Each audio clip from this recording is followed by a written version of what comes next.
வணக்கம். நாலடியார் அதிகாரம் தூய்த்தன்மை. பாடல் 42.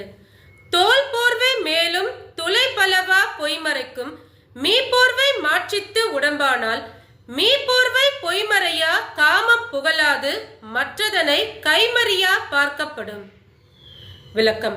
இந்த உடம்பில் உள்ள தோலுக்கு போர்வையாகவும் அந்த தோலை மறைப்பதற்காகவும் பல துளைகளை கொண்ட சட்டையை அணிவதால் இவ்வுடலானது அழகாக காணப்படுகிறது. போர்வையை கொண்டு இந்த உடம்பில் உள்ள அசுத்தங்களை மறைக்காமலும் அதன் மீது ஆசை மொழிகளை கூறாமலும் இவ்வுடலை பையை திருப்பி பார்ப்பது போல் பார்க்க வேண்டும். ஏனெனில் பையை உட்புறமாக பார்க்கும்போது அதற்குள் இருப்பதெல்லாம் தெரிவது போல் ஆடை அலங்காரம் இல்லாமல் இவ்வுடலை பார்த்தால் அதன் உண்மை தன்மை விளங்கும். ஏனெனில் இவ்வுடலானது அசுத்தங்கள் நிறைந்தது என்பதை உணர்ந்து கொண்டால் அதன் மீது பற்று உண்டாகாது. நன்றி.